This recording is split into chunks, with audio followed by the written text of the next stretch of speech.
Man, this is Deion Dawkins, man. And you're listening to The Scoop on OurScoop.com. You already know. What's up, everybody? Welcome back to another episode of The Scoop, the weekly podcast of OurScoop.com, the authority on Temple athletics. We are on to episode 44 of our 10th season. We don't have a full house this week. No Johnny Zwizlak. He is off being the best bat boy and clubhouse attendant he can be for the Philadelphia Phillies this week. But we have Ryan Mack, Jason Yevis, Kyle Gauss, Andy Carl of the TUFF Fund is going to be joining us in a few minutes. You will hear our interview with Andy. You'll hear part of my interview with Grace Crosby, the coxswain on the Temple men's crew team that took home the varsity 8 gold at the Dad Vail Regatta last weekend. Adam Fisher and his staff have been quite busy in the portal since we last talked. They've added 3 players since we last talked to you, so we'll get into that as well. So it should be a fun episode to get to. We'll have on or around this date a little bit later in the show, closer to the mailbag. That's going to be Jay's show this week. The Scoop, as always, brought to you by Greenspan and Greenspan Injury Lawyers. If you've been injured while on the road or the highway and the crash was someone else's fault, the insurance company is not going to be on your side. You need us. Temple law grads will fight hard to get the compensation that you deserve. We only get paid if we win. So in Pennsylvania or New York, call us today at 215-261-7359. That's 215-261-7359. And you can find them on the web at greenspans-law.com. That's greenspans-law.com. All right, as we promised at the outset of the show, the executive director of the TUFF Fund, Andy Carl, is with us today on the pod. Andy, how are you? I'm well. How are you guys? Doing well, Andy. What are you up to these days? What are you doing with your time? So much free time. I don't know what to do with myself. No, you're catching me in the midst of my wife is in Colorado right now with her sister who is pregnant for the first time. And so I am solely in charge of 2 6-year-olds and a 3-year-old. So just trying to keep them alive in between T-ball games that are being rained out and podcast interviews. They're good kids, though. I mean, I feel like sometimes you cast them out to be like they're bouncing off the walls. And anytime I've been around them, they're pretty chill, pretty mannerly. They talk to you. Yeah. I mean, they behave well for guests, I guess you could say. But no, they're great kids. But being in the house for the majority of the last several days because it's raining and Jen gets home and on Saturday night. So we're just trying to drag ourselves to that finish line. Yeah, you have a bit of a fidgety vibe to you right now. If we need to get them on the scoop here, we did. We tried to get Cooper and Nolan on the live show, but they were just politely watching from afar. It's amazing what an iPad can do. Yeah. Yeah.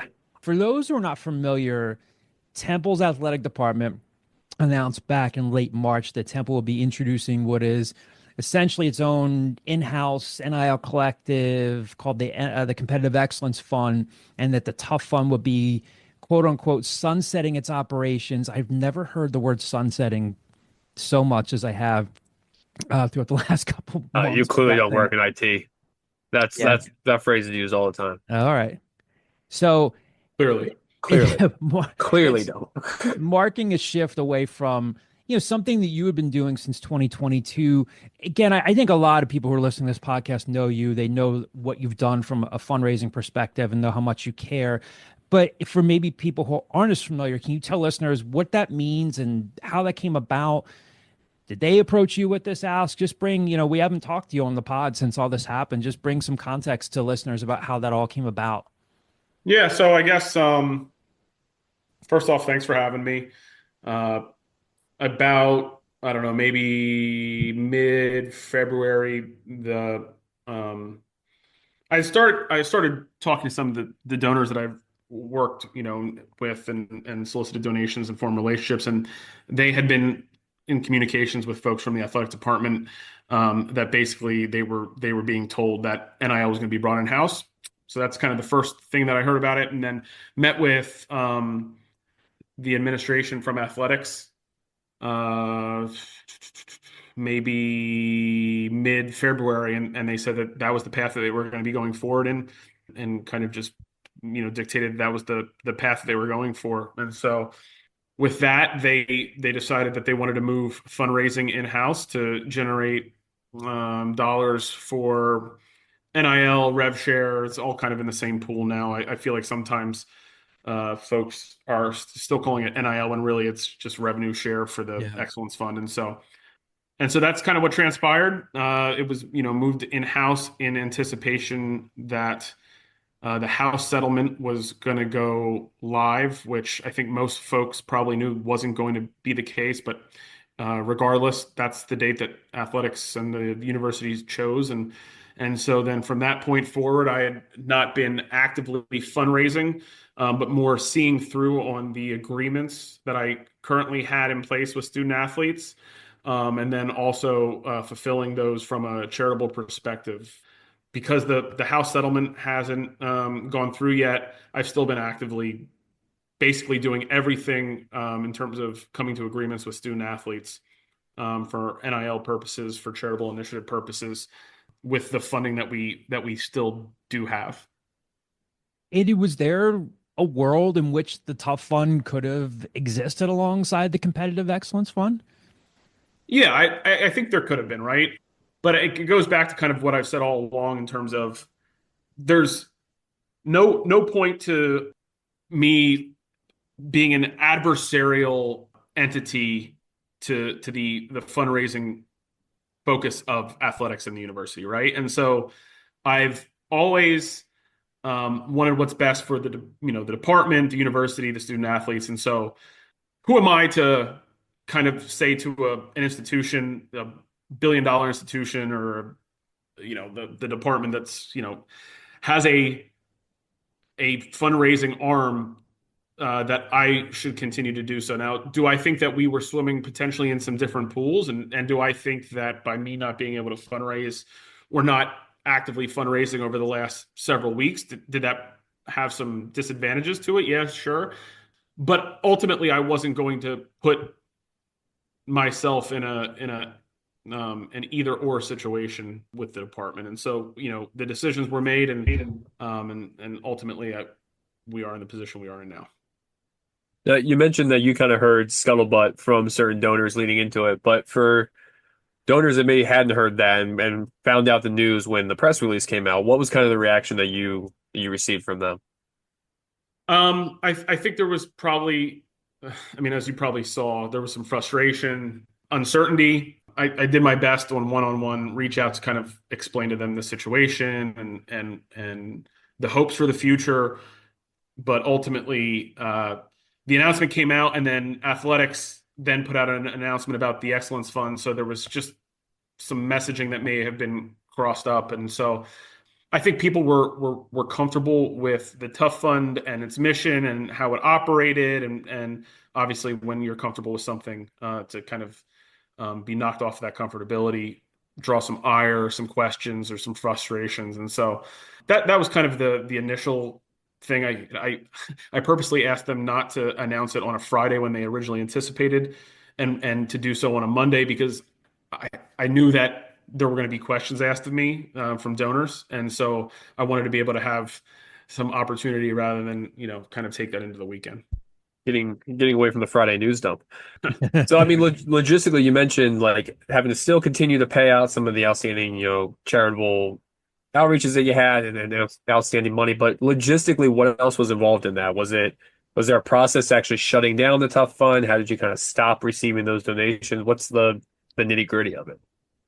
Yeah, so I guess one thing was, I communicated with all active donors that have contributed in the last fiscal year, and then also donors that had active monthly contributions. I had to, for the large majority, had to manually end those contributions. There really wasn't a plan in place to map them over to the Owl Club. And so, that was as simple as just going into our giving platform and ending those. And so, but currently right now, the 501c3 is still in place to operate and see through all of our agreements. There obviously is some, because the house settlement still isn't in place, people are still a little confused in my involvement, but I'm still on a day-to-day basis actively involved with student athletes, potential student athletes, agents, coaches, to make sure that we're in the best position to compete as there's this kind of gray area or fenced area of the house settlement. Now, I want to follow up on one thing there. You mentioned there wasn't really a plan to kind of map monthlies to the Excellence Fund. Was there the possibility of that? Let's say we could wave a wand and they engaged you from January on this. They knew they were going to sunset the TUFF Fund. Would there have been a process to just kind of May 1 it goes to Temple instead of the TUFF Fund? Good question. I was never approached about, really investigating into that. Our payment process through GiveButter was with Stripe. I'm not entirely sure what the giving platform is capable of, but there wasn't really a plan to even do a manual outreach to everyone from the kind of the new end user. So it's kind of just was kind of up to the individual donor to make a decision on if they wanted to participate in the excellence funds. Now that you can kind of look back at everything, like, is there a moment with a player or their families that really stands out that you worked with or anything? Yeah, I think I probably got the best satisfaction out of interacting with the student athletes and putting some of the charitable things into motion. Quante Barry and his sister and mom kind of doing a public campaign for lupus, and hearing their story was really impactful for me personally. And being able to go with student athletes to the cancer center with a few of the football student athletes out in Cheltenham, and providing them dinner and hearing their stories and seeing our student athletes interact with them was really awesome. The youth camps that we got to do in some of the neighborhoods that are a little rougher, I don't know how else to put it, and have them come out for a day and interact with basketball players that they look up to from their neighborhood, and have them experience something that maybe they don't typically experience was really satisfying. And so I've just, being able to interact with the charitable aspect of it was definitely the most rewarding, right? At the same time, you quickly come to realize that you have to almost silo your positive experiences with student athletes because they might leave in a year, right? And so it's tough because I'm also a fan, an alum. And so sometimes when a student athlete leaves or does something maybe they shouldn't do, you feel disappointed, you feel hurt sometimes. But at the end of the day, I look at it now from a perspective where it's a 1 year engagement, right? And you hope that you get to build a relationship with students. While we're on this Zoom right now, I got a phone call from Aiden Tobiasen, who's looking to get some assistance based off of the expertise I had of running camps last year with students. So I still get to interact with them. It's one of the cool benefits, to be honest with you. My boys absolutely love being able to go up to the players and interact with them, and they're still trying to work through the emotions of why Jamal Mashburn was only here for 1 year and where is he going. And so, because Jamal was just absolutely great to deal with. And so all of that is kind of my larger takeaway from the last several years of, what was the benefit and kind of the output of that. Andy, we can look at the record through the first couple of years and like the wins and losses, but you've gotten to know Adam Fisher. You work with him more closely than a lot of people do. If you could give listeners some insight into like your impressions of the job that he's done over the past couple of years, but you have a perspective that other people don't have through running the TUFF Fund. What have you seen from Fish in these first couple of years with the resources that he has, the resources that he doesn't have, how he interacts with people? Because you have a perspective that some reporters don't have and some other people around the program don't have. I have a great relationship with Fish. And then, to even zoom out more, I have a great relationship with Coach Richardson and Coach Michelle with field hockey. And I had a great relationship with Stan and now Casey and his staff. And so I've been able to build relationships with a lot of different coaches and student athletes throughout this entire process. From a men's basketball perspective, I started this before Fish was even here. And so, in its very infancy stages where NIL and who would have even thought rev share was wildly different when Aaron was here as head coach versus what it is right now. Just from an interaction standpoint, in dealing with Fish, it's like him and his staff, they understand the landscape, they understand the resources. They stay habitually positive, in wanting to not make excuses and get things done, way more so than me. I get really frustrated with, the lack of maybe things that other schools have, and because I'm a fan and I'm competitive and I want to win, right? And I'm associated with this, so I want to see them, do well. And it's no different with, Stan or KC. I want them to be in the best position to succeed, because ultimately it's, I go to the games as a fan and want the scoreboard to have more points for us than the other team. And so I think that our coaches are doing, I want to make sure, not a lot with a little. I think they do more with less. And I think that seeing how the team grew in Coach Fisher's first year, and then seeing what he was able to do last offseason with being able to get some of the talent that he got in here. And you can see based off of where they've ended up that obviously he got some talent in here with knowing the resources that we have. I mean, from what I've gathered, I think we were 10th in NIL resources for men's basketball next year. And I thought it was 8th or 9th. I had a very great conversation with Tim Pernetti, the conference commissioner. And looking back on it, the I don't want to call it success, right? Because I don't think anybody would look back and say that it was a successful season. But the things that they were able to do to put themselves in a position for success, I was pretty impressed by. And so I'm excited by that. I'm excited by the administrative and operational positioning that our football program has. I think Coach Keeler has a staff in place that fully understands and embraces what it means to have a budget and revenue share, and how to get that process professionalized. I think they do a really good job of managing that process, and it's made my interactions with the student athletes and agents and all of that fairly seamless. And so, and then Coach Richardson was also just she was, she understood more of the fundraising aspect, and so she was a great fundraiser for any and all funds that wanted to go towards women's basketball. She went out there and got it done, and so I'm excited for them. Now they have, more resources now, maybe marginally not compared to their competitors. It's maybe not more, but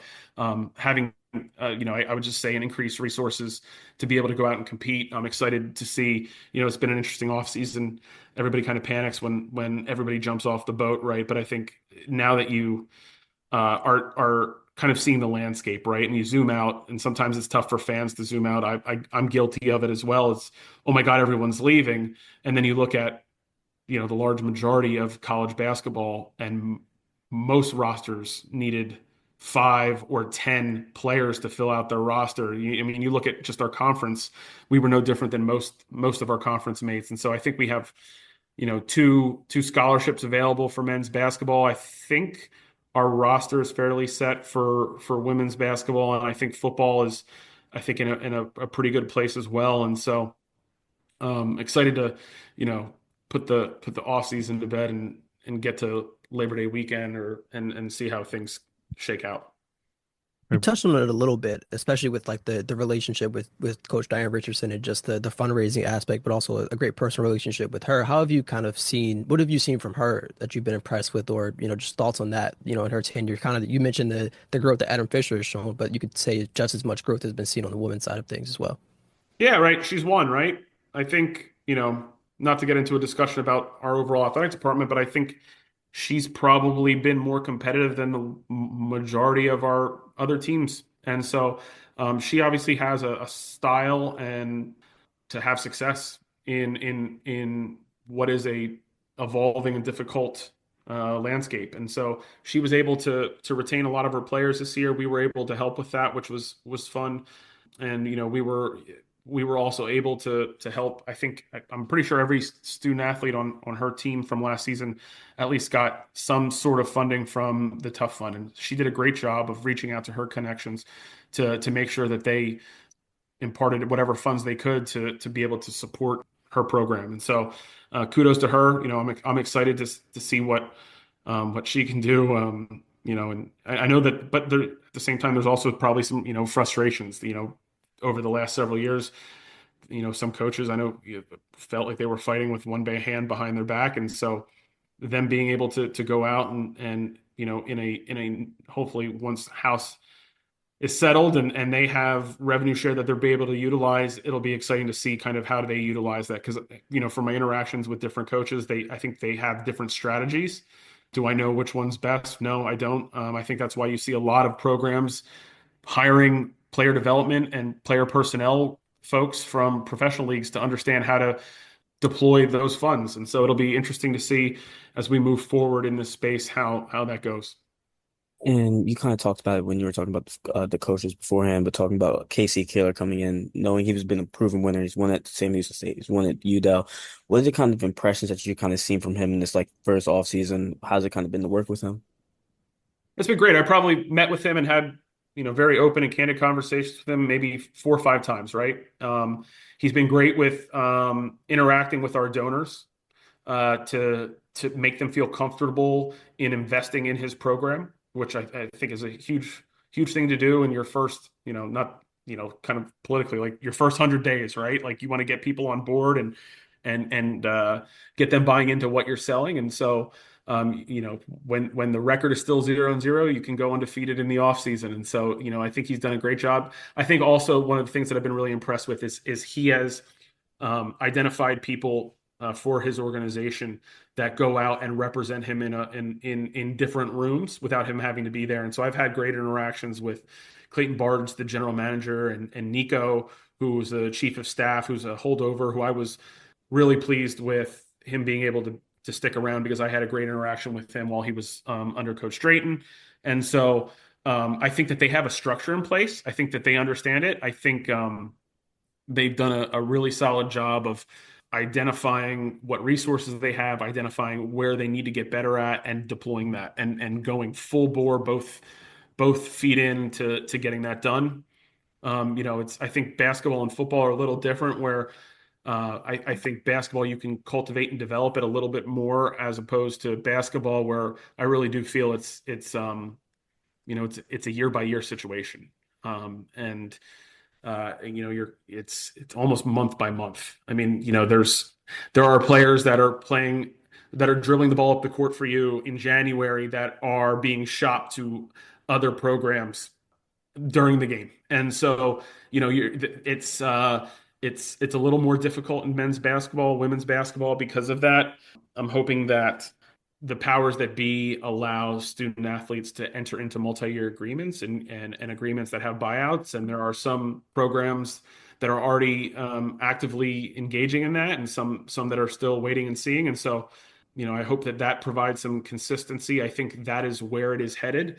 I think that the quicker people understand that this is professional sports and they act accordingly, the better it'll be for all parties involved. So, I mean, as far as I know, you don't have a law degree from the Berks County School of Mines. Boy, is that the solution? Is the solution that multi-year agreements become kind of the norm? Is it that you eliminate the ability to sit out or to not have to sit out when you transfer?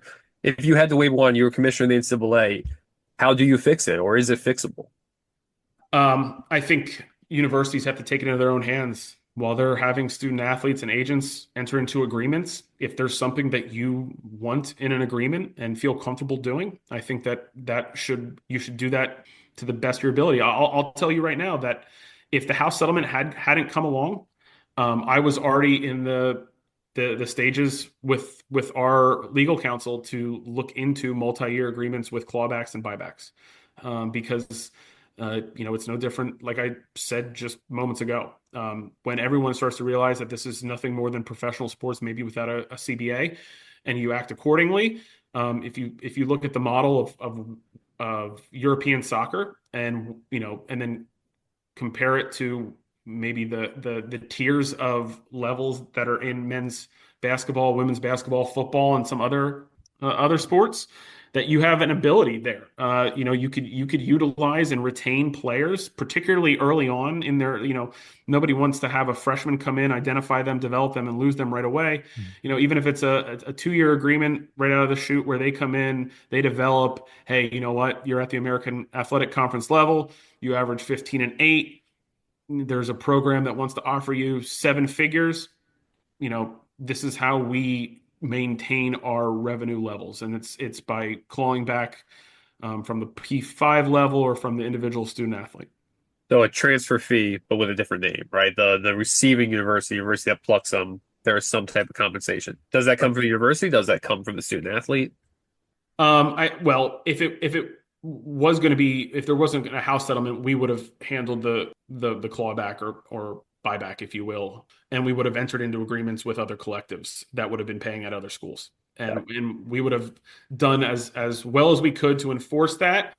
I just think it's smart business, right? And you could say, hey, it's never a good look when you're suing your student athletes if you had to, but at some point, if they're going to act like professional athletes, there is litigation that takes place in arbitration. And with that not being the case, I'd assume that the more forward-thinking athletic departments and universities will be more elastic and open to something like that. You've seen, the conversations that have taken place at Arkansas with the younger brother of Nico. I can't pronounce his last name, and so I think ultimately, until there is a change in jurisdiction and legislation, I think that is the most advantageous opportunity for collectives, athletic departments, universities to maintain some semblance of continuation in their programs. Really good stuff, Andy. We appreciate it. Andy is going to be kind enough to stick with us for the rest of the show. We're going to talk a little bit more about the 3 recent additions, transfer portal additions to the men's basketball team. We're going to play this Grace Crosby interview for you as well. Andy's going to be with us for on around this day and into the mailbag, because most of these mailbag questions are for Andy Carl. Let's talk about a little bit about these 3 players. And Andy, you can jump in here as well. So Temple added, really, since we last recorded, right? 3 players: Ayuba Bryant, Spencer Mahoney yesterday, who they announced, and then Derrian Ford, a former 4-star recruit who had been at Arkansas, then Arkansas State. He's going to use his last year of eligibility at Temple. Ayuba Bryant, he's 20 years old, played in the under-21 LMB Pro A League in France. From what I understand, just talking to at least a handful of people over the past week, I think Syracuse and St. Mary's had reached out initially, and this had kind of come back full circle for Temple, and they're adding a player here. They have 3 left-handed players on the roster now, between him, Jemai Felt, and Derrian Ford, all lefties. We don't have it in the Scoop budget to fly overseas to watch French basketball players. Does he remind you all of like a little bit of like a left-handed? You say French basketball player? Belgian basketball player. Sorry. Okay. Yes. Reminds me a tad bit of like a left-handed Steve Settle, that type of game. Are you guys getting any of those vibes? Again, this is very much off the top of our heads, but again, he's a little bit older. He's 20. Looks like he can shoot it from 3. Looks like he can play a little bit around the rim. And considering who was involved in his recruitment, it looks like a pretty decent ad for them at this point. Yeah, I think if they can get over that crippling European cigarette addiction, they'll have a chance there. I think look, I'm not like the X's and O's guys. I'm not going to be the guy to tell you like scouting wise. I do think that using Steve Settle the way that they did last year is a selling point when it comes to some of these players. Yeah. Whether that's him, whether that's Mahoney that we're going to get into, whether that's Gavin Griffiths, like just those guys that you're like, look, this guy did X, Y, A, B, and C. You can do A, B, and C. You're a perfect fit for this. But yeah, I think Ayuba does kind of fit that mold. Spencer Mahoney had played at St. Benedict's, North Jersey, after playing for Iona Prep. He had signed with Washington State in 2023, redshirted. Then signed with Cal, played sparingly this past season. Now, in terms of rankings, Mahoney wasn't ranked as high as Gavin Griffiths was or Derrian Ford was, but had a higher level of recruitment. He's a more local guy than you'd think of because of his experience in North Jersey. But do you guys see this one as another example of them saying, okay, this guy had a lot of high major interests. We can start to really get this potential out of him that hasn't really been utilized yet? I could kind of see that. But honestly, I kind of see this more as just like as a depth piece, especially in the front court. I see more like Jeremiah Felt, Gavin Griffiths, Uber Bryant, them being more, and Babatunde Deridola being used more in that front court, and just Mahoney being used as a depth piece. If I'm gonna be honest with you. Yeah, I would say, I mean, you always need more shooting. I think if you look past his size, the fact that he's 6'9", 230, he doesn't really play that down low that much, at least offensively.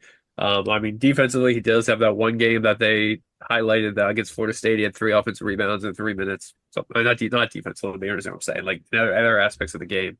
But I think in the end, like shooting, and he shot 30% in sparing minutes from three against Cal. But if you look at his Washington State tape or his practice tape or his highlights from Red Rock Academy, like his thing is shooting threes. And for better or for worse, that's what Adam Fisher and that's what college basketball won in 2025. I think the thing that I've noticed the most is the length of the guys that they're bringing in, right? Yeah. So, I mean, no secret, they struggled a little bit on defense last year, and you were kind of a little bit smaller, and so I think from the wing perspective, they're looking to get longer.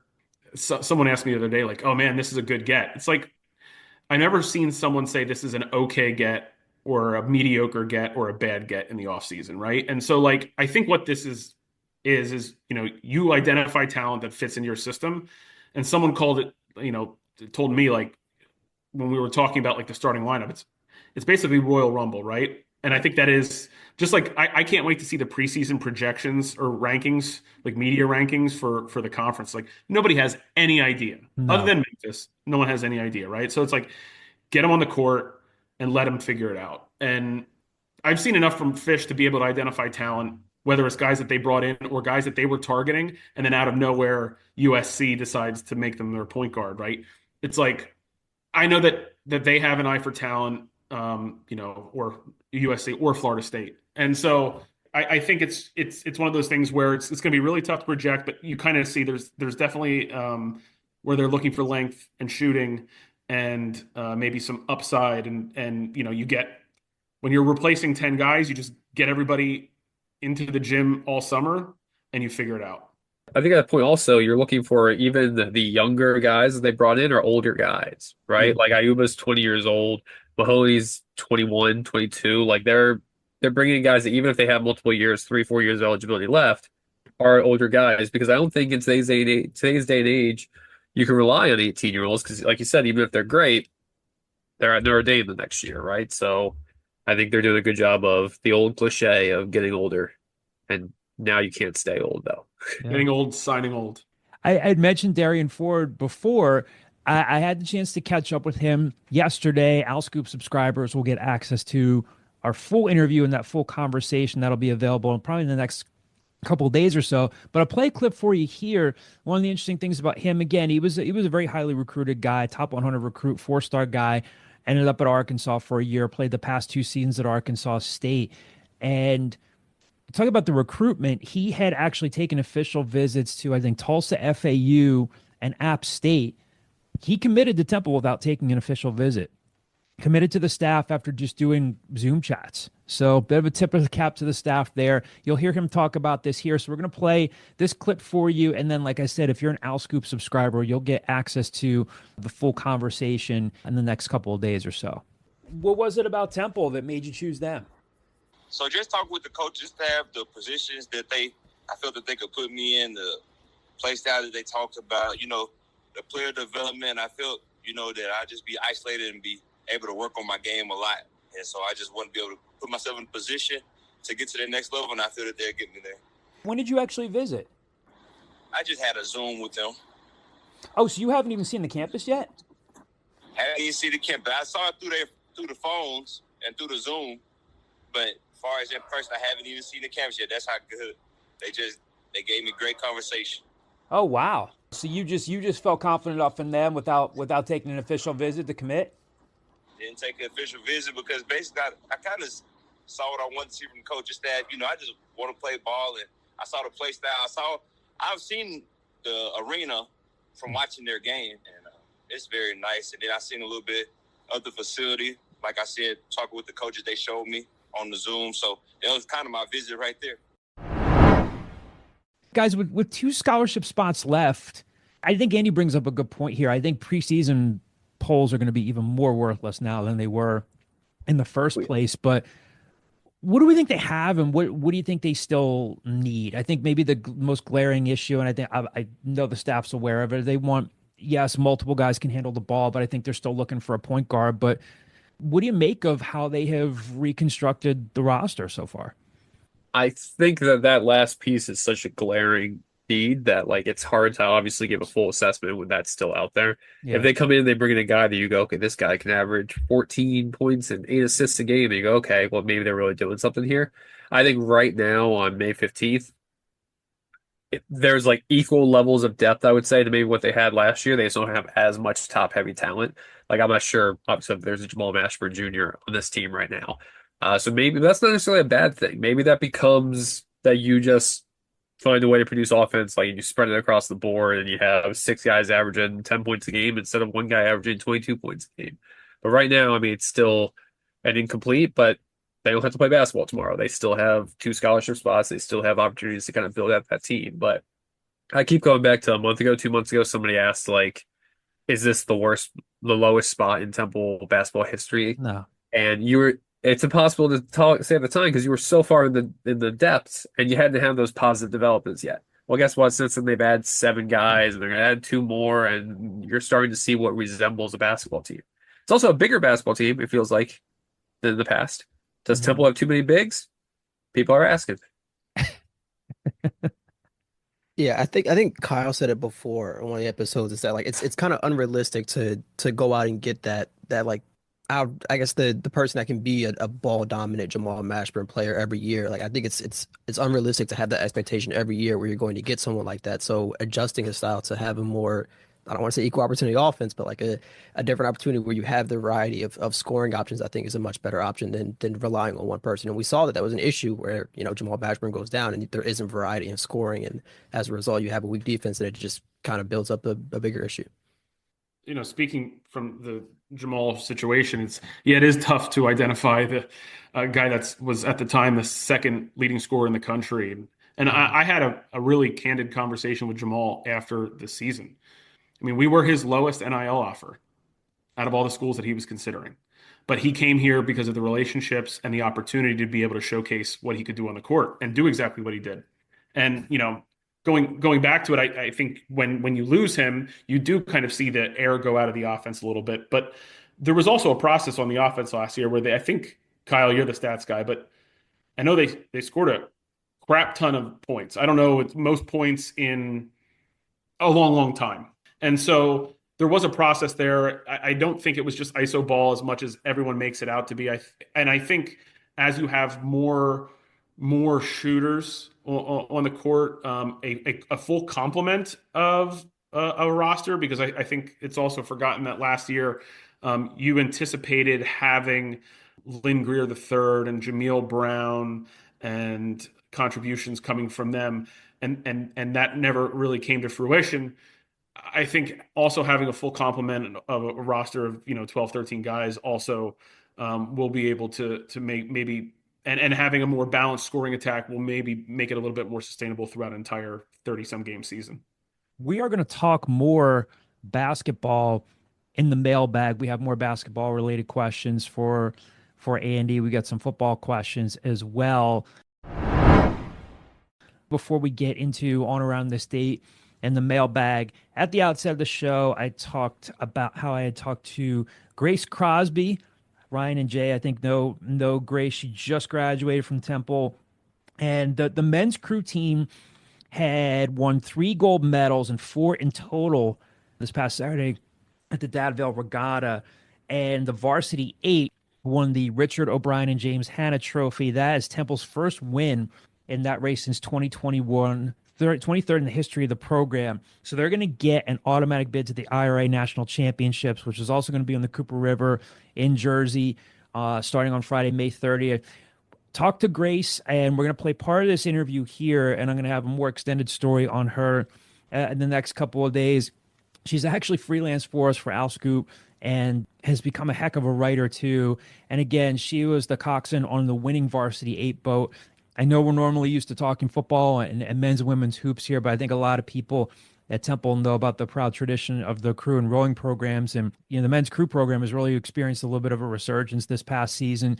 Big win for them at the Dad Vail. So thought we would play this conversation here with Grace. And then on the other side, we're going to go on around this date, which is going to lead us into the mailbag. And again, Andy's going to be sticking around for us for that. So let's hear from Grace Crosby here, and then we'll have more for you on the other side. This is a really cool full circle moment, and we're honored to have Grace with us because Grace has done some great work for us at Owl Scoop in the past as a photographer. She shot some men's and women's basketball photos for us. She's also one of the top students at Temple's Klein College of Media and Communication. She graduated Thursday, and then Saturday morning she's leading the winning varsity 8 boat. She's also a very talented writer too, and we'll get to that. Grace, thanks for doing this. This is really cool. I'm so excited for you. I mean, first of all, how was the weekend? You had a lot to celebrate. What did you do? Did you go out to dinner? Did you relax, or were you just completely wiped out from graduating and then just winning at the Dad Vails? Yeah, on Thursday I had graduation at 2 and then practice at 4:30. So it was kind of like, so you really had to get right out of there. I graduated, went right to my car over to Camden to practice. So that was like a nice celebration, but the real celebration came on Saturday when I think for me, it really set in when everyone else was winning after me. That was really nice to see. But yeah, we just kind of relaxed. We had a little end of the year party with just the team, which was really nice. But yeah, it was a good day. Yeah, you have to fight through traffic now to get into Jersey because it's no longer going down to the Schuylkill. Yeah.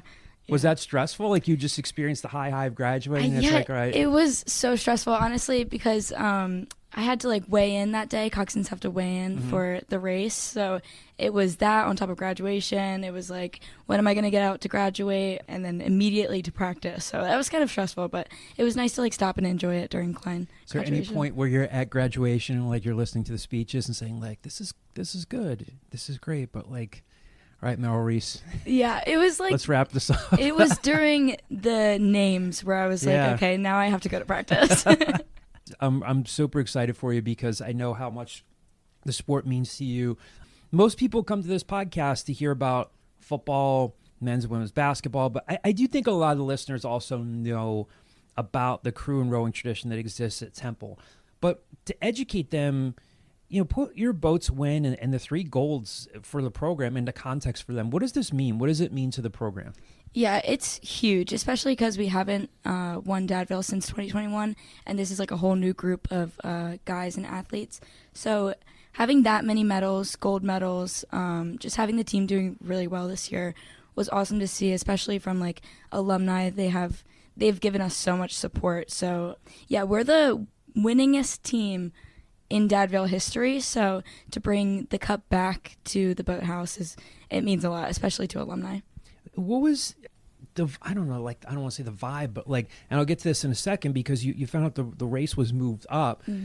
As a rower and in a leadership position like you're in, I think you probably know what you know how to perform well, but is there a certain feel to the sport, heading into it that morning or heading into any race? Do you get vibes and thinking they think this is going to be our day? Do you look in your teammates' eyes? If you had to explain that to people, do you pick up on vibes, or is it more procedural? We just do this, we do this, we do this, and we block everything else out? It's definitely vibes, I would say. Yeah. The whole season we were doing so well, and I think everyone kept knocking on wood. We were we're doing so well, but knock on wood, we win Dad Vails. So everyone was very, very excited going into that race because we knew that we could do well, but we didn't want to jinx anything. So especially when the race got moved up, it was at 5, and then they moved it up to 7, especially it's supposed to be at 5 p.m. 5 p.m. and it got moved to 7 a.m. So it was a big jump. And what kind of a challenge is that like? I mean, I would have to imagine that's whoa, that's a shock to your system. Yeah, definitely. It's important for the guys, especially because some guys do well in afternoon practices better when they have the whole day to wake up and everything. Thankfully, our boat usually performs really well in the morning, so no one was really worried about that. Everyone was glad to kind of get it out of the way in the morning. But yeah, it's definitely a lot of vibes, a lot of atmosphere. We make sure that we keep each other's energy high and, just confidence. When did you find out that it was being moved? Was it the day before? Or? That was at 5 p.m. the day before. They moved our semifinals to Friday, which they were originally supposed to be on Saturday. And then our coach kind of gave us a heads up that was this might happen. They may move it to the morning. They're talking about it now. So we kind of knew that something would change, but we didn't know exactly. For you, that position that you have on the boat, is it kind of like a catch-22 where you're like, okay, on one hand, like they're moving this because of like the anticipation of like strong winds. I don't want to deal with this, but now it's a massive change to our system that you just talked about. Were you kind of like happy with it, or were you kind of just like, just is what it is? I mean, the coxswain seat is so mental. It's all mental. And I was glad that it was moved to the morning, because I think if it was at 5, I would have like, the anxiety would have built up. Especially for me, I get so nervous for races. But yeah, I was glad that it was earlier out of the way. Tell people, again, for people who don't know, tell them what that role as the coxswain is. Like, what do you do? It's steering, it's motivating, it's coaching. It's a super important role. And can you tell people, like, help them like visualize what that's like for you? Right. So I sit in 8s. I sit in front of the guys, facing the bow, and they face the stern of the boat. So they're rowing backwards. So I steer. I tell them where they are. I execute race plans.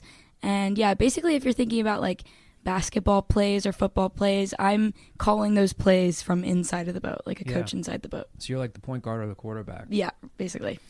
How did you come into that role? Because it's super important. Yeah, this is actually my 10th year rowing. So I started when I was 11. I was rowing, and then when in high school, I was pretty short, but I loved to row. So my coaches allowed me to do both, row and cox, sometimes at the same race, which was pretty fun. But yeah, coming into college, I knew that I was a little too short to row. So I thought I might as well stick with the sport because I love it so much and find a new place in the coxswain seat.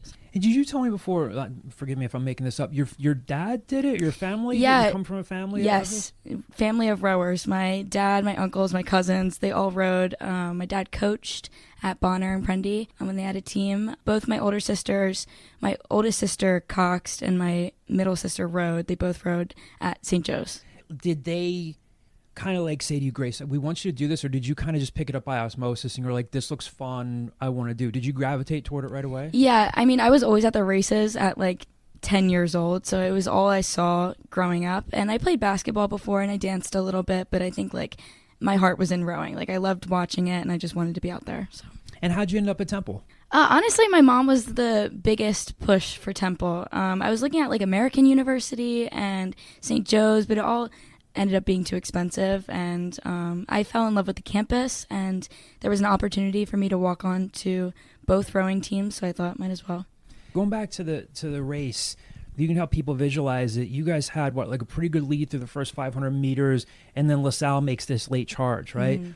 What's that like from your perspective? Yeah, we had an incredible start. We've been working on that start sequence for a really long time, and we were up. I would say I was sitting on LaSalle's like 2 seat in their boat, which is like towards the bow, and I was sitting on Drexel's like bow deck. So we had a really, really good start, and I felt confident about that. And then yeah, at the 1,000, LaSalle had a big push. I would give them credit for that. So that was like, there was a moment where I was like, okay, like they're giving us this push, this move, but like in the back of my head, I knew we had this sprint sequence that we could execute perfectly because we've been working on it for weeks and weeks now. So in the back of my mind, I knew we had that, so I felt pretty confident. Sprint sequence meaning like you guys kick it into like an extra gear? Yeah, basically like sprint of like a track, basically. Yeah. So in that last 500 meters of the race, we like kick up the rate so the guys go faster on the stroke, and yeah, it was just basically all out, empty the tank in that last 500 meters. When you're talking about the lead that you have to look to left or right and say like, and you're almost like estimating we're 2 seats ahead of them here, 2 seats ahead of this boat, and you're constantly, your head is like on a swivel, I'm sure. Basically, yeah. So along with like steering and making sure I'm not getting too close to the buoy line, I do have to look around and tell the guys where they're at so that they don't look around and take their heads out of the boat. So yeah, I would constantly be like, I'm on this seat, like get me to this seat, get me to the bow ball, like stuff like that.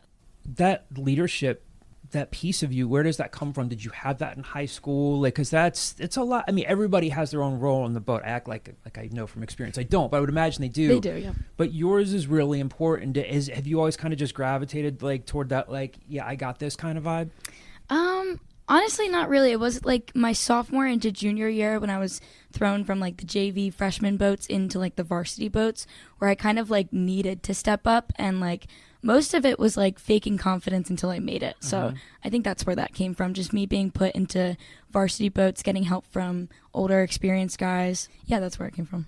What is the relationship like with your teammates? It looks, I mean, from the outside looking in, it looks like you guys get along really well. You obviously have so much to be proud of. What's that relationship like on the team? Yeah, I would give credit to like the rest of the seniors for that, because it wasn't always like such a tight-knit team. Like, we were a pretty big team when I was a freshman, and then we kind of dwindled down a little bit, and it became so close. I think because the seniors are just great leaders, and we really made an effort to like reach out to the underclassmen and be friends with them. So at this point, we're like all a really big family.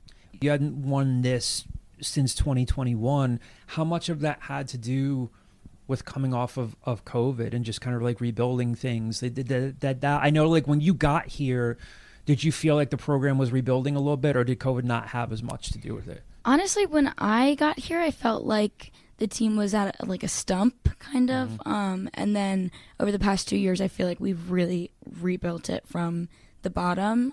And yeah, I felt like we came a long way just building our relationships together and just working training wise. I feel like that came a long way. So yeah, we're definitely far from where we were when I came here. This simple question, but what are the emotions that go through you when you realize, like, you look around and you've won? Because LaSalle made this late push. If you had to walk people through this, when do you actually know for sure that you won? Yeah, honestly, like, usually you can tell by the end who crosses the bow ball or who crosses the finish first. But if you look at pictures, there's a bunch of us that are like, did we win? I don't know. Like, so we were looking around. It was really close, 0.3 of a second. So I actually had to call my coach from the shore to make sure that we won before we celebrated. But there were loud cheers from the shore. So we were like, I think we won, but I'm not sure. Oh, so you literally, wait, you have your phone with you? I had my phone with me, yeah. So, oh, wow. Usually, like, I keep it on me for like safety reasons. Right. If something happens, I need to call someone. But I also allowed the time record my races and what I'm saying to review. So you guys finish, you think you won, and you can hear cheers from the shore, and you call your coach and say, did we win? Yes, I was like, did we win? Did we win? What He was was the like, phone yes, call like? It was 5 seconds. I was like, did we win? He was like, yes, you won. Hung up. We immediately like all started crying. Oh, that's amazing. Yeah, that's it was awesome. so nice. That's really, really cool. Yeah. Every sport's different, but I think of rowing and crew and track, really, like you talk about the sprints, the accelerations, like how much you have to strategize things. In baseball, you can have a bad at bat, and then like 4 innings later, you can recover from it. In football, you can throw an interception, and 2 quarters later, you can come back. I feel like you guys have your one shot where like everything has to be perfect, and if the slightest thing is off, there's no like 2 hours later in the day. I mean, you're different races, but it's so on point. Is that the biggest challenge of it, where like everything has to be, it's like about these little moments? I know you could say that about any sport, but I feel like rowing is like, it's very unique in that way. Yeah, it's so strategic, I would say. Like, we literally had a script for what I should say at the sprint, so that just in case, like, if my mic went out or like if the cheers were too loud and they couldn't hear me, they knew exactly what to do on each stroke. Like, it was like we had this sequence that was like, every 10 we do this, and like each stroke they knew what to do, like 1, 2, 3, 4, 5, they knew what to do. So it's like very strategic. And like I said, we have like a start sequence, which every boat has, but it's all down to like a script, I would say. Yeah, you touched on this earlier, and I think it's important to talk about this, the nerves that you face. And you talked about you get anxious before races. How do you manage that? That's part of the performance of it, like, because obviously you've done it well. Like, this was a huge, huge win for the program. Take people through what your mentality is like, even maybe like, this might have been even more compressed because this race was at like 7 a.m. So you probably didn't have too much time to think about it. Like, were you up at like 4 a.m. thinking like, all right, I can't get back to sleep? Actually, yes. Yeah, I went to bed. I couldn't fall asleep. I went to bed at like 10 the night before, and I woke up at 4. So I was up just thinking about it. And like days before, I was just thinking about what I was going to say, visualizing the race. I would like sit down, close my eyes, go through everything I was going to say during the race. And I would say like the warm-up is the worst part for it. Like, once the race starts, I'm locked in. I know what I'm going to do. I'm confident. But like warming up, it's like you're just waiting for the clock to tick, and you're waiting to line up. So that's the part where like your nerves really get to you. But the moment like they call go, your nerves turn into adrenaline. So what do you do to battle the nerves? Do you just kind of like, are you talking to your teammates, or are you kind of like the person that's like, I guess you have to talk about, or are you like, just don't bother me, I'm locked in? So I usually try to turn my nerves into like fake confidence for the rest of the boat. So like while we're warming up, I'm like reassuring them, but I'm also reassuring myself. I'm like, okay guys, we got this. Like, if I'm we're doing like warm up stuff and like I call technique, I'll be like, we got this, like this is our race. And I'm like convincing them, but I'm also convincing myself. So Now you did this in the Gratzen, correct? Yes. So people who don't, outside of Temple and outside of Klein, maybe don't know, Scott Gratzen, comm studies chair, he has become a crew and rowing fiend, and this program means a lot to him. Yeah. We were talking about this before I started recording. I found out that you guys won from him.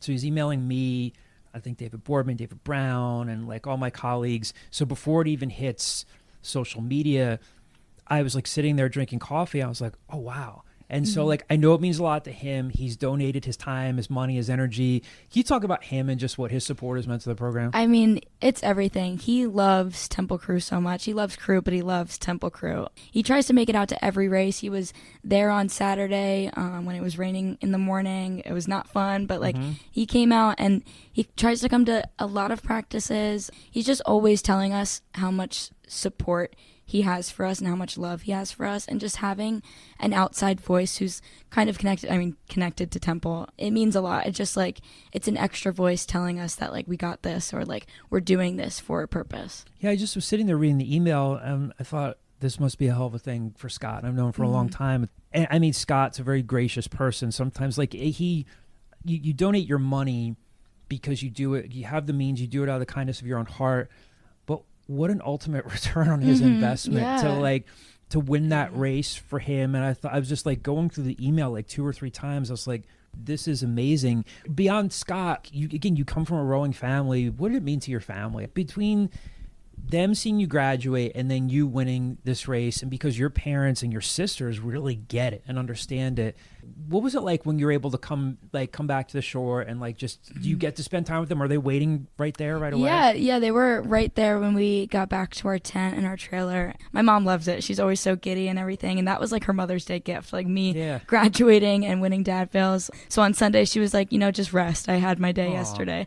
So that means a lot. My sisters are so supportive. They love watching me succeed, and I loved watching them when they were in college. So yeah, it's just full circle. Real big thanks to Grace. I'm going to have our full interview available for AlScoop subscribers, and you'll hear more about how she got into crew. And again, still some exciting things left for that program before the spring season is over. So big thank you to Grace for joining me on the pod, and look forward to that story before the weekend is over, definitely. Andy, we do a segment on the Scoop each week called On or Around This Date. So it's trivia, it's birthdays, either on this date in history or around this date. Usually Johnny and Jay and then Declan started it. Declan Landis started it. And so it's like it'll be like Quizzo. Quizzo on Zoom here. Great. Are you a Quizzo guy? Do you care?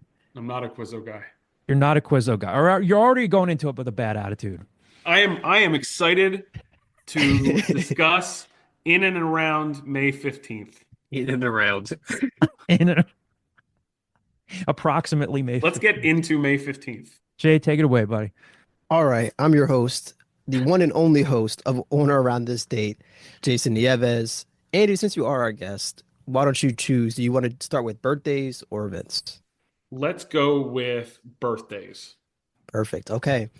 May 15th, 1975, this 13-time Pro Bowler and 2-time Defensive Player of the Year was born in Bartlow, Florida. So is Warren about Sapp? 50 years old. So probably retired about 15 years ago. It's not Warren Sapp. Good guess. They did not You retire. said 2-time Defensive Player of the Year. Oh, okay. 2-time Defensive Player of the Year. Palomalo. No, he's from the West you're- Coast. You're in the division though. Ray Lewis. Ray Lewis. Hey, Lewis. Mm. You left out a line in his bio. Well, it depends on. It might be 2 lines. If they talk about allegedly. I got kicked off 97.5 for that. 2008, 2009. You got kicked off of what? You called I it. definitely talked about this. Oh, you have. This was right after they signed Mike Vick. I was like 19 years old. I called in John 76 on the Miss Nelly show. They were talking about people are going to be able to get over the dog stuff. I said Ray Lewis killed a guy, and they dropped me on the radio. Like, to be clear, Ray Lewis did not kill a guy. He was just accused. Blah blah. outside of a suite after Temple beat Duke in basketball at the Wells Fargo Center. He on my drive down from campus to the game, he said Temple has no shot, blah blah blah blah blah, and he just so happened to be in the concourse after the game, and I just couldn't help myself. This is Miss Nelly or Ray Lewis? It was Missinelli. Yeah, no, I would not. I would say, Mr. Lewis, you were completely right, and Temple just played out of their minds tonight. That was the Dumpy takes the team on the Subway game. The Yeah. first of like 4, because they just kept trying to do that and they didn't win any other big games. Yep, Austin Rivers. I don't know how to segue out of that one. Still in the same boat. May 15th, 1969. This 8-time Pro Bowler and 3-time Super Bowl winner was born in Pensacola, Florida. 56, 3-time Super Bowl winner. Born in 69. Wait, how many times Super Bowl winner? 3-time So it's and was born in Patriots or 1969. 1969. Oh, no, so that's 90. So that could be probably Cowboys. Cowboys. Yeah. So I'm guessing Aikman's Michael up in Florida. Irvin. Well, that's a good No, and he Emmitt also Smith? won. It Emmitt is Emmitt Smith? Smith. Emmitt Smith? He also won the 3rd season of Dancing with the Stars. guess. I wouldn't have. I figured it might tip somebody off. No, I Emmett thought for got sure. some tips. I would have guessed that. I thought for sure, Kyle, you'd watch Dancing with the Stars. Look, I am not above trash television whatsoever, and I don't take offense to you thinking that. But no, it's just never been something I sunk my teeth into. My mom asked, probably, she only recently stopped asking a couple years ago, do you and Chelsea ever watch Dancing with the Stars? Like, Mom, the answer is always going to be no. But she kept asking that, and Everybody Loves Raymond. You know, the That's just good television. It's just a great show. It's a good show. Johnny, do you ever watch Taxi Cab Confessions? Stop. Jesus, Mom. I don't think Joanne DiCarlo was watching Taxi Cab Confessions on HBO. That's Channel 99. That line in that Paul Rudd line, was that in This Is 40? Yeah, Just fantastic. No, Knocked Up, right? Oh yeah, he's like, we're gonna It's watch Knocked Up. Taxi We're gonna Cab watch Taxi Cab Confessions. Sorry, Jay, go ahead. Don't know how to segue out of that one. Yeah, making it harder and harder for me. All right, my final birthday. This pop star, who was one of 10 children, was born May 16th, 1966 in Gary, Indiana. So it's a Jackson. Janet? It is Janet. Yeah. Good job. Well, Gary, Indiana, and 10 kids. So you have to, if you hadn't said pop star, Gary, Indiana, and 10 kids does not narrow it down. But You what's said a pop wardrobe star? malfunction too. Once again, I'd like to avoid the controversy. I'm the only one here that's lived in Indiana. I'm allowed to make those comments. Kyle, you lived in Indiana. Yeah, 3 years. Where? I did my time. Muncie, Indiana, home of Ball State University. Go David Letterman. And David Letterman. And the inventor of Garfield, Jim Davis. Jim Davis. The Garfield Museum's there. Yeah. Oh, I didn't I've have. been there. I've Muncie, been in those Pennsylvania. cornfields. I've Not been in to be those. confused with Muncie, Pennsylvania, home of Mike Musina. Oh, It's spelled different. Spelled I different. know. I said not to be confused. I don't want you to. Nobody would confuse them because they're spelled differently. They're different towns. You would be confused by it. Well, I didn't have Kyle living in Indiana on my notes here. Oh, you should but have. we're I gonna can move tell you all over to- different Indiana stores. They call Maple Glen the Indiana of Pennsylvania. I know. They'll be doxing me. We're gonna move over to events. May 15th, 1928. This cartoon character made his debut in the cartoon Plain Crazy. Snoopy. No, Mickey Mouse? it is Mickey No. Mouse. Wait, wasn't Mickey Mouse Steamboat Willie? Yeah, but like as Mickey Mouse though. He debuted at Steamboat Willie. Yeah, but like it. They just didn't give him a name until Plain Crazy. I guess so. Listen. I'm just reading off a notes app here that I put it on my phone. Yeah, I mean, Jay is the ultimate judge on this. I'm right, you're wrong. This is when you're like 4 Yinglings deep and you're just yelling at the quizmaster. Like, that's horseshit. My answer was correct. I think it's just when they officially said this is Mickey Mouse because it says on here it says Mickey Mouse sound cartoon. Maybe they separate Steamboat Willie as something different. Yeah, so- maybe that's Stand when with they gave him Jason. a background. But I won't let them retcon out Steamboat Willie. I didn't. Hey, no issues with me. All right. May 15th, or 1886, this American poet who was revolutionary as one of the leading poets in the 19th century died. Poe? No. This is where you make the Jeopardy noise, like dun, dun, dun. What is? Andy, you're a big poetry guy. You get this one? Oh, so you say Poe? Did we have gone on the tangent on this podcast about how Edgar Allan Poe died? He got voted to death. Yeah. Or was it in Wow. 1886? It was not in 1886. She was born and died both in Oh, Amherst, she. Massachusetts. Emily Dickinson? Good guess. Yes, it is Dickinson. I didn't want to say she. I thought it'd be too obvious. That is obvious. That makes it pretty. Yeah. Yeah. I figured I'd give you a second. See, test anyone's knowledge. Thank you, Jay. I appreciate Did she it. kill anyone? Allegedly? Not well, we Killed don't. anyone? I don't have that on my notes app, so we're going to keep pushing. May 16th, 1986, this blockbuster movie dropped in theaters. I don't want to say who it stars because it'll be very obvious then. 1986, not Ghostbusters. 86. 86. Was it Back to the Future? Nope. No. It's too late for Beverly Hills Cop, right? 86. E.T. No, Not E.T. Too late for E.T. Indiana Jones. Not Indiana Jones. This movie does have a sequel that came out 20 years later. Coming to America? No. Ah, Oh. no, it would have been 2006. That didn't make sense. Huh. Not even That's 20. It's check. like 30 years later. I'm way off. Not catching. Terminator? No. This movie starred Tom Cruise. Oh, Oh, Top Gun? Top Gun. Yes. It came out in I- 86. Yes. Oh I my never God. saw Top I've been out here waiting for a cocktail sequel instead they keep making these Top Guns. Jay and Ryan, are you guys familiar with the movie Cocktail?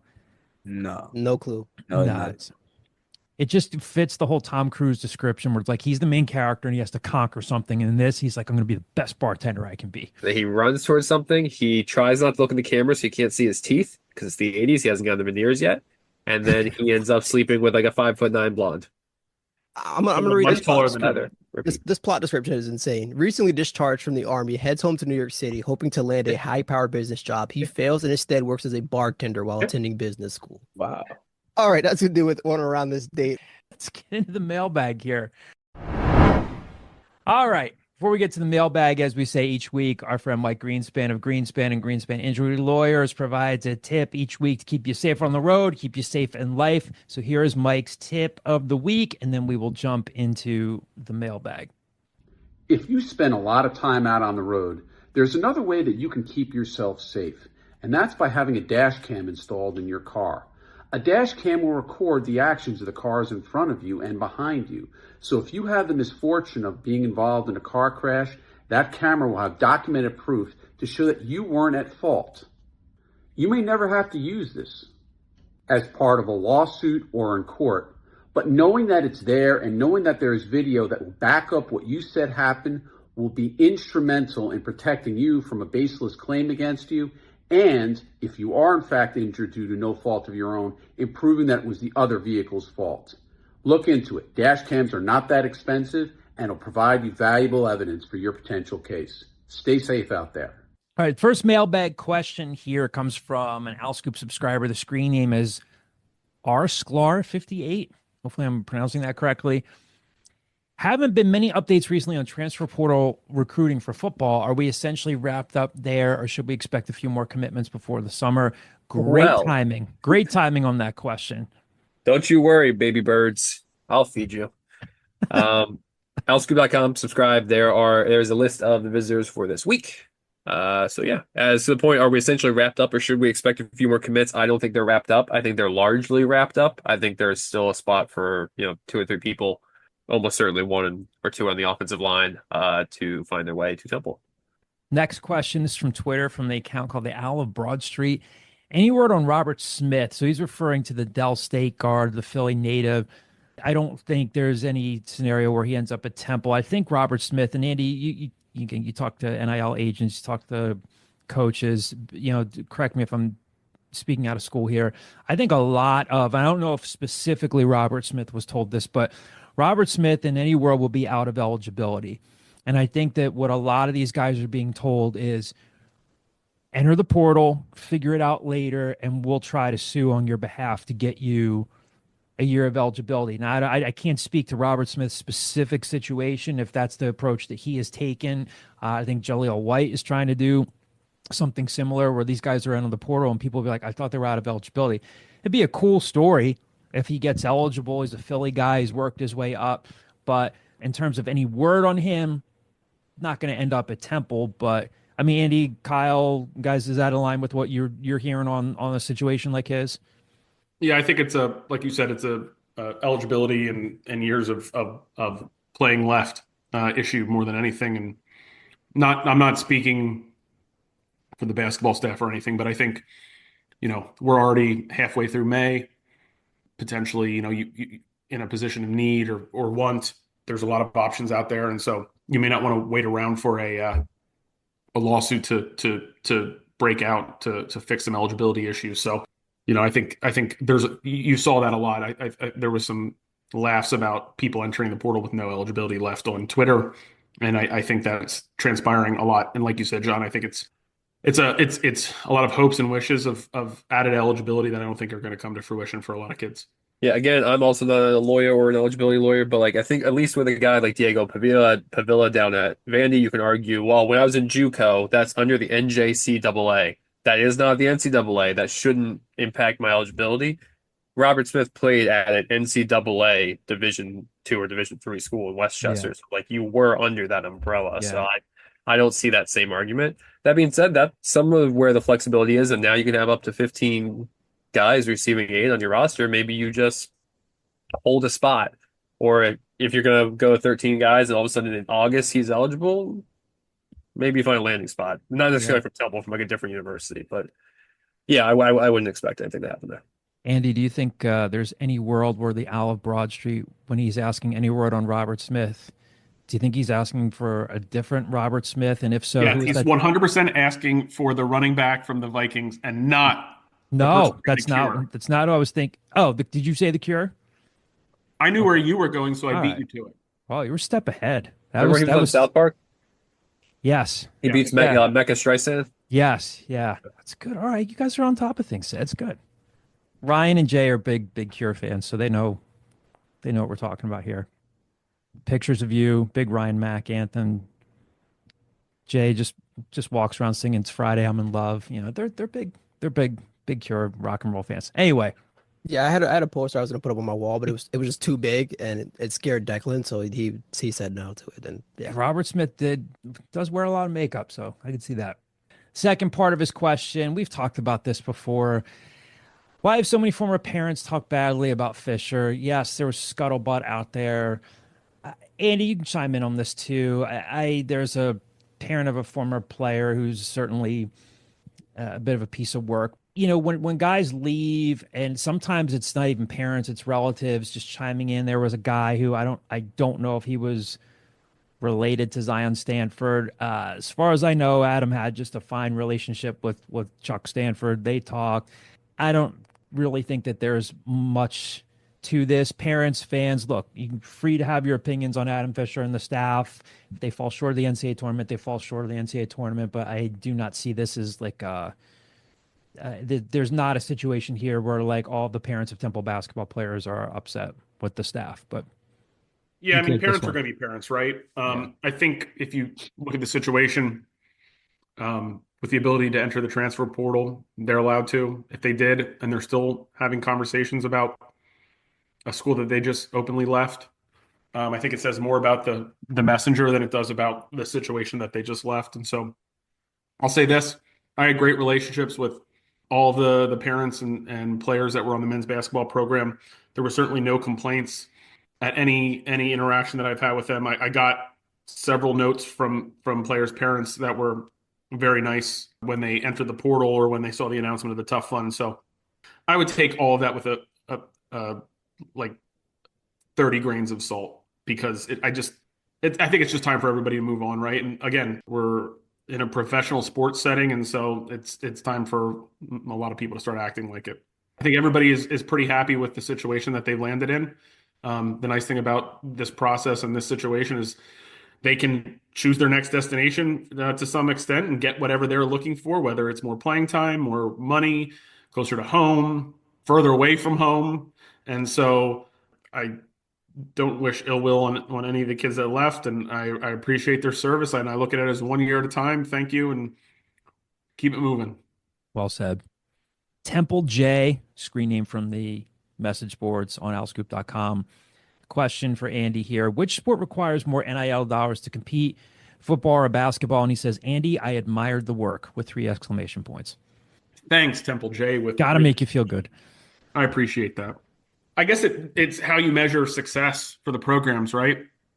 My view of success for Temple football is they'll never get into the tournament to play for a national championship, or it'll be wildly difficult. Whereas I think Temple basketball should be striving to get in that tournament every year. Now, as things evolve and the conference that we're in is much different, and a lot of the talent kind of gets sucked up to the higher levels, and there's kind of this systemic problem. Well, I guess it's not a problem if you're a Power 5 school or a fan of that school, but I think it takes more resources for men's basketball to get where Temple fans expect them to go than it does for Temple football fans to get where they want to go. So I think I look at the baseline for Temple football to be 6 wins, bowl eligible, get to an extra game, play for an extra month.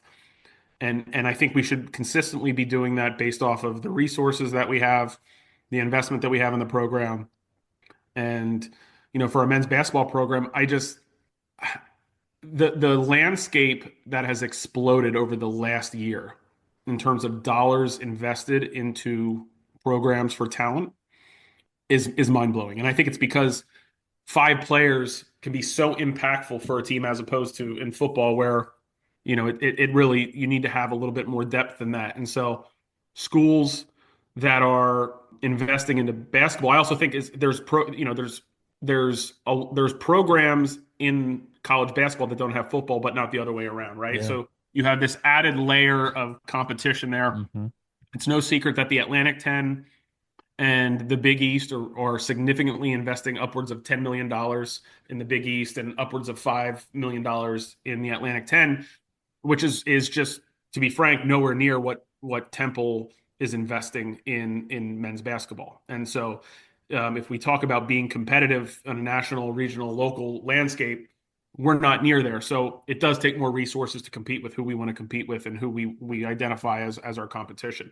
I don't particularly identify our competition as just our conference. Certainly we're playing them just in the 4 or 5 months in a men's basketball season, or the 4 or 5 months in a football season. But 365 days a year, we are competing against other programs for talent. The transfer portal never closes, contrary to what the NCAA is identifying as windows. Players are actively being shopped by agents throughout the season, and so you're constantly competing against A10 schools, SoCon schools, Big East schools, SEC schools for talent, and that is our competition as I see fit. And so, to zoom all the way back out to the original question, I think men's basketball, it takes a lot more resources to be successful to the level where Temple fans expect and have seen success in the past. Next question here from the screen name SAH070770. How much will your golf handicap improve since you should have some more free time on your hands? It just means I'm playing the same or more crappy golf. It's not going to improve at all. I mean, I went to the Truist tournament at Philly Cricket last week, and any hopes that I had of making the tour were dashed by seeing like one shot. It is wild, the difference in talent that professional golfers have, and I could have all the hours in the day to go out and practice, and I will still just be a hack on the golf course. So what you're saying is that you went into that day thinking like, maybe I'm as good as these guys, and then it took that to... I thought I could be a late bloomer, late hype sleeper, post hype sleeper, I guess they call that in like fantasy sports. But no, I mean I'm not good. SAH0770 knows that I'm not good. But I do enjoy getting out there for 4 to 6 hours with a couple transfusions and friends and laugh at each other. Can I tell you that event, there was 5 to 10% of me that thought we were being invaded by aliens? Swear to God. I was driving home to the grocery store. I was playing this game where Jordan got to navigate us home. So he was telling us turn right, turn left here. Shocker. Doesn't know how to get back to his own house. Takes me down this road. I look up. I see this object floating in the sky. I go, Oh, the blimp. can you shut up and let me tell a story? Sorry. So then I go, huh, that's weird. And I circled back around and it wasn't there. And I'm like, wait, did this thing just disappear on me? Like, what the hell? Are these aliens? Like, what is this? And I realized I was just a little further down and I could no longer see the blimp over the trees. But there was like a percentage of me that was like, yep, this is War of the Worlds. I'm figuring it out. Like, I'm Tom Cruise here, and this is War of the Worlds. I think I used the reference when I first saw it. It was my in-laws live right next to cricket, and so it was above us, and it kind of had a feeling of from Goodfellas, where the helicopter is chasing them as they're trying to get the sauce made and trying to get the cocaine delivered, and so that was my reference. Yours more alien. 7 miles away. I mean, I sent you the photo. 7 miles away, it just looks like this metallic thing in the sky that's not moving. I'm like, I'm gonna start hearing that noise, like, and it's just gonna be the aliens. And I'm gonna have to make that decision to abandon Meg. I don't know where she is. I can't get to her. It's naive to think that the infrastructure will allow me to get to her. I just need to take care of where I am with Jordan. Vominos, children. Vominos. That's science. I know. I'm just, There's no spaceship in science. Also involved aliens. It was about his faith. Temple Fan Al asks, Andy, how was it communicating with NIL agents? I think there were two distinct interactions with agents. One were formal law degrees, contractually knew what they were talking about, and were just looking out for the interests of their client. And then there was what I like to call Instagram agents, where they're parasites. They're not providing any real value other than shopping kids. And they're probably getting between 5 and 20% of a kid's NIL or rev share deal that they were going to get, regardless if they were involved or not. And so I'm hoping, and I've seen some discussions on getting agents through a clearinghouse, because I think it is pretty predatory that this has turned on its head and turned on its head fairly quickly. It's just because there is such a financial windfall, especially in men's basketball over the last 12 to 18 months, that the quote unquote handlers, street agents, IAG agents, are looking for a quick buck and not necessarily looking out for the short-term and or long-term benefits of the kids that they're representing. But I did have great interactions with some of them that were, they knew what to look for in a contract. They were, they knew how to sign a PDF document and email a PDF document versus some of the other people that, quite frankly, just didn't. And so that's just like a quick anecdote of the difference between the two. Next question here from the screen name TUL08.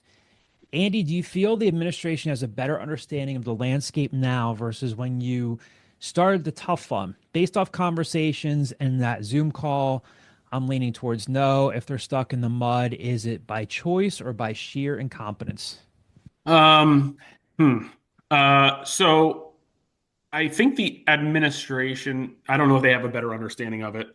I still don't maybe think they understand the day-to-days of it, though I wouldn't expect a president to a president of a university to understand, what a point guard is getting in the American Athletic Conference and what you need in order for it to succeed. Though I don't think that there are I don't know, other than maybe our staff on if they truly know like what the going rate for a player is. I don't think there's a true knowledge of what our comp set is, both locally, regionally in our conference and nationally in terms of dollar amount. Like I said, I would guess, no, I wouldn't guess. I would surmise that at least 5 schools were doing at least 7 figures in men's basketball in NIL last year. So I think it would be pretty disingenuous to think that they would be doing less in the coming season, right? So if they're doing $1 million already, just and then you introduce rev share to it, I think you can deduce pretty quickly that we're not in probably the top echelon of the conference, particularly for men's basketball, and probably similarly for football as well. So I don't know if there's a complete grasp on the mud of what NIL and revenue share is. So in terms of understanding, I think that there's maybe a little bit more acceptance of like, hey, this is a reality now. I think for a long time they thought that this was potentially going to be a fad or go away or not going to land home here on the doorsteps of Temple University, and it quickly came to fruition that it was. So my hope is that there's a better grasp of it. I hope that there's a plan going forward.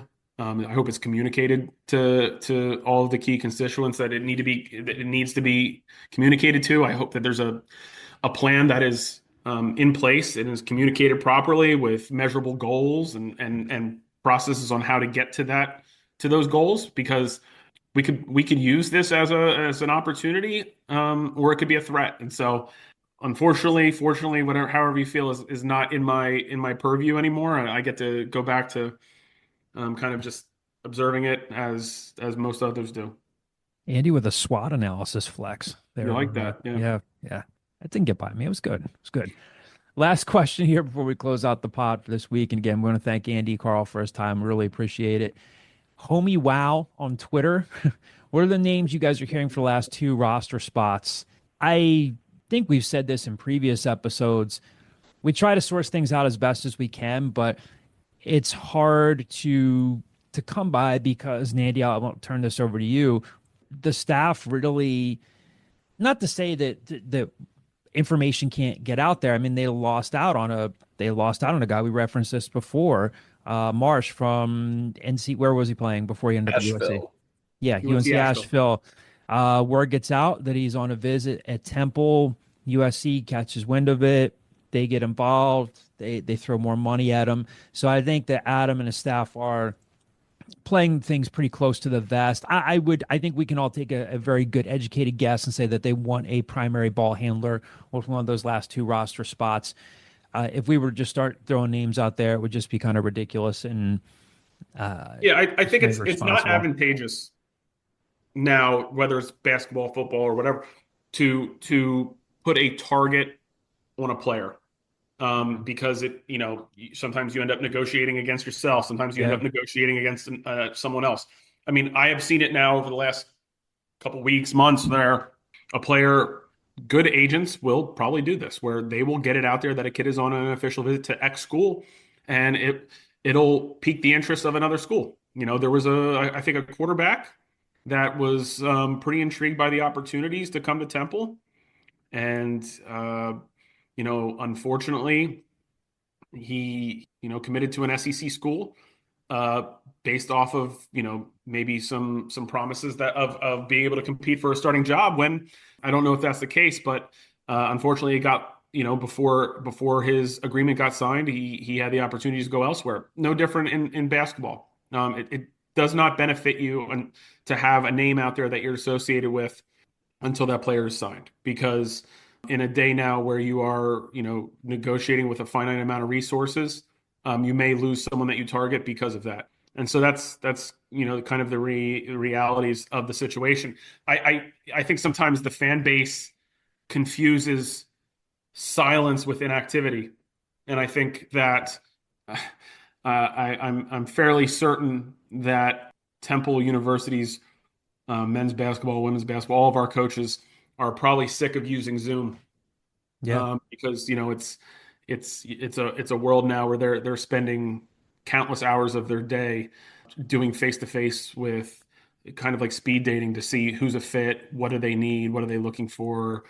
You're identifying players. You have schmucks like me sending them player videos like, hey, I think this kid could do this, and they're like, just please stop. And I'm I get it, but sometimes you can't turn the fan hat or take the fan hat off. So yeah, I would just say that inactivity should not be confused with silence. I think all of the coaches identify what they're looking for, and they go about it in a specific process, but there's no advantages to having that information out publicly. Good stuff, Andy. Appreciate Hey, one last thing. Yes. I'm excited about the opportunity in the fall. I get to teach a class at Temple. I was going to ask you about that. Yeah. Go ahead. Well, you said it was the last question, so I.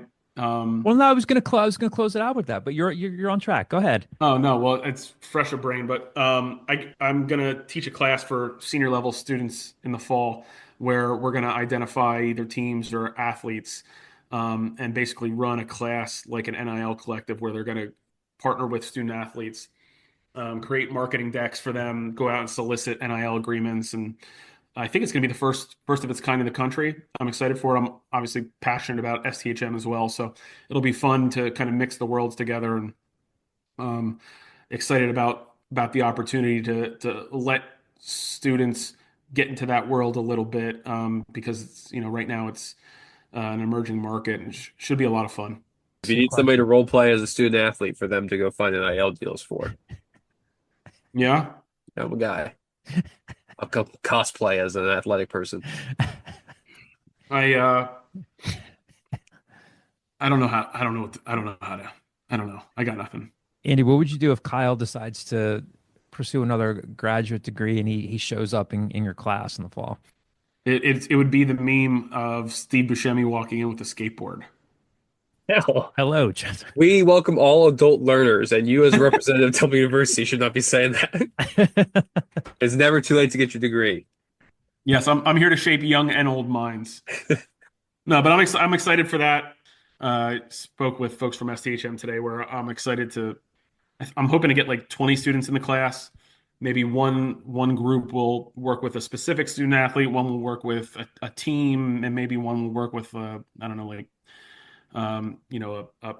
student athlete that already has a good base of that, and go out and see what we can do and kind of get them immersed in the world. And the hopes is to kind of supplement the class with, county commissioners. God, yeah, we're gonna have Josh Shapiro come on in. I think it's still his title, county commissioner. Yes. Well, no, back about it. The Commonwealth is just one big county. When I knew Governor Shapiro, he was Montgomery County's commissioner. He used to live in my neighborhood, or across the street from me. But conference commissioners, athletic directors, agents, coaches, staff, and kind of let them see all of it from a 360 view. So it'll be fun.